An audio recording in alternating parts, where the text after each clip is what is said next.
La rubrique de Frédéric.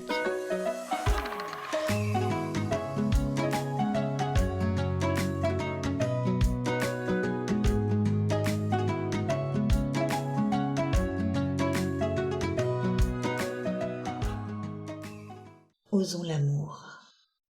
Et si pour cette nouvelle année, nous osions l'amour? Et si nous osions découvrir sa nature profonde, sa radiance et son inclusivité?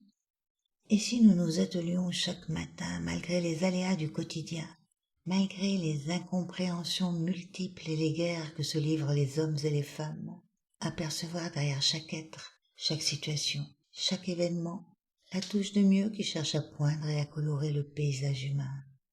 Et si, au lieu d'exiger le mieux des autres, si au mieux de considérer qu'il faut en permanence qu'ils ne sont pas à la hauteur, si au lieu de critiquer et d'éclairer tous leurs ratés et leurs défauts, nous nous appliquions à percevoir la note de vie qui s'incarne, l'étincelle de lumière qui fait son chemin dans les brumes et l'obscurité de l'incarnation.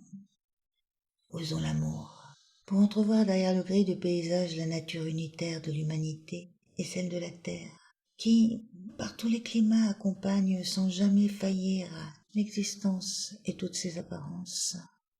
Osons l'amour pour instiller notre graine de salut à l'alentour qui parfois hurle sa détresse. Osons l'amour pour semer l'harmonie dans nos intérieurs, nos extérieurs et amender le terreau de nos échanges.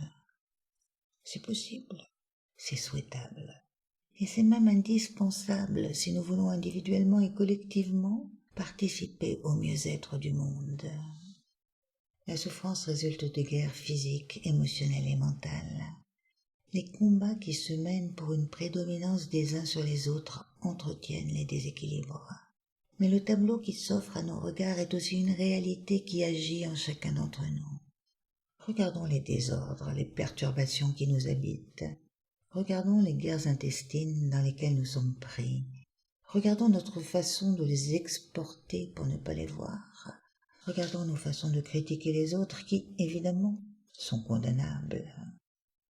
Et regardons notre difficulté à nous accorder à l'essentiel pour porter un discours de non-séparativité.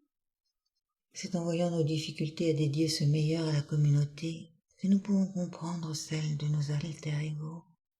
Et c'est en les traitant que nous accepterons l'imperfection de nos semblables qui, comme nous, cherchent à venir à bout de leur travers.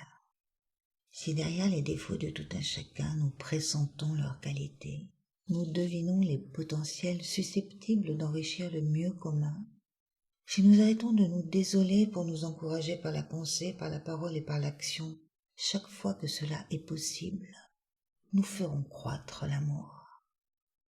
Et peu importe si nous n'apprécions pas ce travail. L'amour ne demande pas d'apprécier. Il demande de reconnaître et d'inclure quiconque, comme nous, à partir de ce qu'il est, s'emploie à donner le meilleur qu'il est en capacité d'offrir à l'humanité. Alors, osons l'amour, pour que demain soit plus harmonieux qu'aujourd'hui et porte de plus justes rapports humains.